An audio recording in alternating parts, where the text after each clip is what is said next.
মাথা খারাপ করা সেই cinema welcome to the jungle এই সপ্তাহে রিলিজ হয়েছে। ৩৩ জুন স্টার কাস্ট নিয়ে তৈরি এই সিনেমার ট্রেলার দেখে খুবই মজা এসেছিল। তাই সিনেমার ভেতরেও কি তেমন মজা আছে? বিগত কয়েক বছরে হিন্দিতে তেমন কমেডি সিনেমা হিট হয়নি, কিন্তু এই সিনেমা আপনাকে পুষিয়ে দেবে। এই সিনেমা তেমনই যেমন আপনি আশা করেছিলেন। এই সিনেমার একটাই লক্ষ্য, খুব এন্টারটেন করা। ট্রেলার দেখে নিশ্চয়ই আপনি এর গল্প সম্বন্ধে জেনে গেছিলেন, আর সেটাই পুরো সিনেমাতেই আছে। তবে এমনভাবে আছে যা আপনাকে হাসাবে। এক বিজনেসম্যান আছে যে তার কালো টাকা সাদা করার জন্য এক ফ্লপ সিনেমা করতে চায়, যার জন্য ফ্লপ অ্যাক্টর, ডাইরেক্টর, গুন্ডা সবাইকেই নিয়ে নেয়।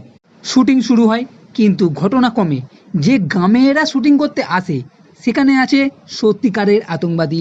এরা সেটা জানে না, এরা ভাবে সবাই অ্যাক্টিং করছে, কিন্তু আতঙ্কবাদী তো আতঙ্কবাদী হয়। এরপর কি হবে দেখতে হবে এই সিনেমা, যার প্রথম সিন থেকেই ফুল টু মজা। এমন একটা সিনেমা দেখার সময় বুদ্ধি ঘরে রেখে যেতে হবে, নিজের বুদ্ধি লাগালে চলবে না। এটা কেন হলো, ওটা কেন হলো, শুধু দেখুন আর মজা নিন। সিনেমার ফার্স্ট হাফে যেমন মজা আছে, তেমনই সেকেন্ড হাফেও ডবল মজা আছে। কিছু সিন আছে যেখানে ইমোশন দেখানো হচ্ছে, কিন্তু সেই সিনেও এমন করা হয়েছে যে দেখে আপনি হাসতে বাধ্য হবেন। প্রথম সিনই শুরু হচ্ছে ওয়েলকাম ওয়েলকাম ওয়েলকাম এই ৩ শব্দ দিয়ে, যা শুনেই আপনার মজা এসে যাবে।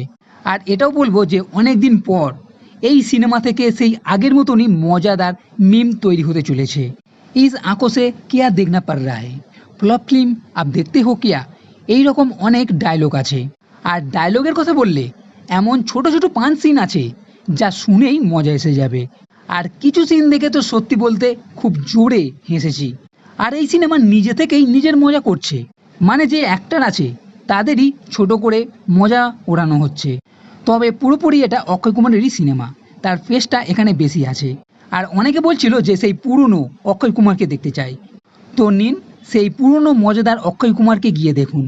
এখানে জনি লিভারের ক্যারেক্টার বলুন যে কথা বলতে বলতে মিউট হয়ে যাচ্ছে, একজন বুড়ো বুড়ি আছে যা তোদলা কথা বলছে, এই রকম বেশ কিছু ক্যারেক্টার আছে যার ডায়লগ শুনেই মজা এসে যাবে।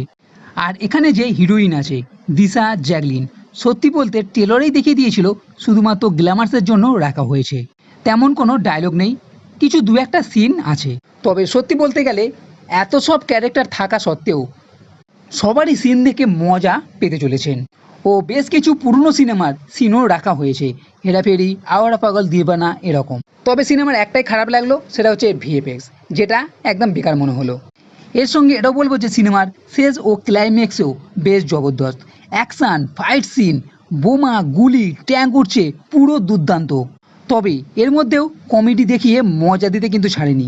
সর্বোপরি পুরো সিনেমাতেই ফুল টু মজা আছে, এন্টারটেন হবেন ও নিশ্চিত বলতে পারি জোরে হাসবেন। আর কি চাই, পুরো পয়সা উসুল সিনেমা। তাই ওয়েলকাম টু দ্য জঙ্গল গিয়ে দেখে ফেলুন খুবই তাড়াতাড়ি। তো বন্ধুরা, ভিডিও যদি ভালো লেগে থাকে তাহলে লাইক করো, কমেন্ট করো, শেয়ার করো, আর এই চ্যানেলটি সাবস্ক্রাইব করতে কখনোই ভুলবে না।